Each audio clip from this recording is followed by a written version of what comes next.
आज हम एक ऐसी केस फाइल खोल रहे हैं जो सिर्फ इतिहास को नहीं बल्कि समय की हमारी पूरी समझ को चुनौती देती है। जरा सोचिए, एक ऐसा मकबरा जो हजारों सालों से बंद है और उसके अंदर कुछ ऐसा मिलता है जो साबित कर दे कि टाइम ट्रैवल सिर्फ एक कल्पना नहीं बल्कि एक हकीकत हो सकती है। कहानी बस इसी एक सवाल से शुरू होती है। तो चलिए हमारी जांच का पहला सुराग देखते हैं। यह हमें सीधे ले जाता है साल 1923 में। सर हावर्ड कार्टर की टीम को कुछ ऐसा मिला था जिसकी किसी ने कभी कल्पना भी नहीं की थी।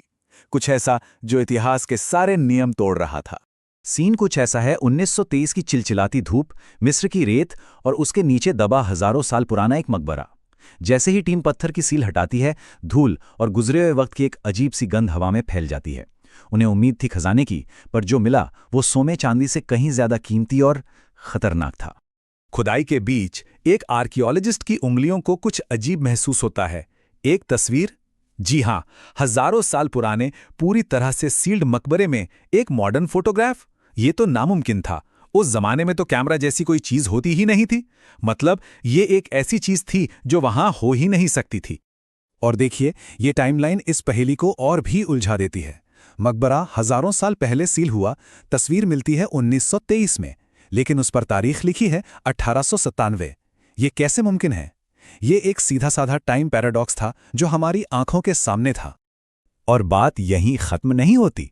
तस्वीर के साथ हाथ से लिखा हुआ एक नोट भी मिलता है, और इसमें कोई खुशी नहीं बल्कि एक चेतावनी थी। ऐसा लग रहा था जैसे लिखने वाला जानता था कि उसने कुछ ऐसा छेड़ दिया है जो इंसानी समझ से परे है, एक ऐसी ताकत जिसे काबू में नहीं किया जा सकता। इस तस्वीर ने हमारी जांच को एक चेहरा दिया, एक नाम दिया, लेकिन इस नाम ने रहस्य को सुलझाने की जगह उसे और भी ज्यादा गहरा कर दिया।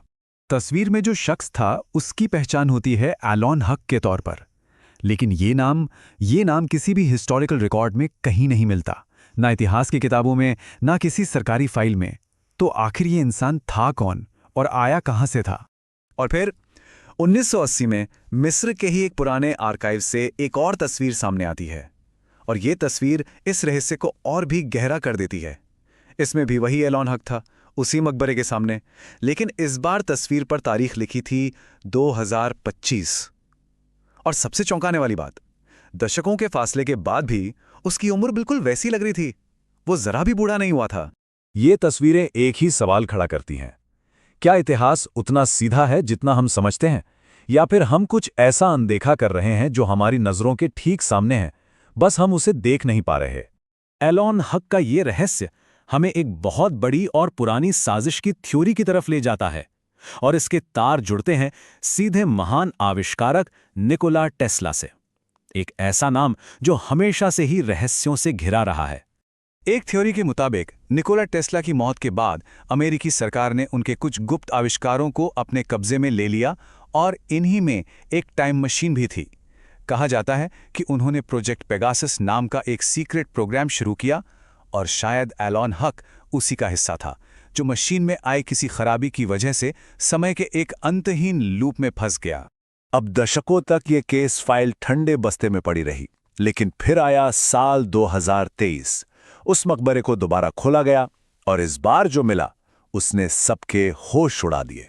इस बार टीम का मकसद सिर्फ पुरानी चीजें खोजना नहीं था, बल्कि वो समय की इस गुत्थी को सुलझाना चाहते थे। एडवांस रडार से स्कैन करने पर जमीन के नीचे एक छोटा सा छुपा हुआ कमरा मिला, और उसके अंदर एक लकड़ी के बक्से में वही पुराना कैमरा रखा था जो एलन हक के हाथ में था। उस कैमरे से मिली फिल्म को जब लैब में डेवलप किया गया तो वहां सन्नाटा छा गया। तस्वीर में एलन हक नहीं था।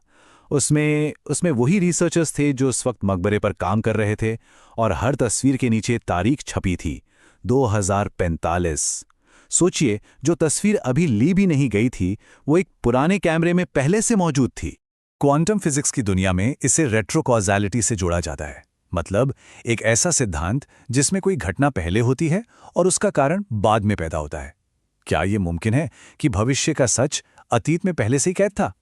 इस नई खोज ने सबूत देने की जगह और भी बड़े सवाल खड़े कर दिए। क्या ये टाइम लूप अब सिर्फ एलन हक तक सीमित नहीं रहा? क्या ये पूरी टीम भी अब इसका हिस्सा बन चुकी है? अब वैज्ञानिक समुदाय दो हिस्सों में बंट गया है।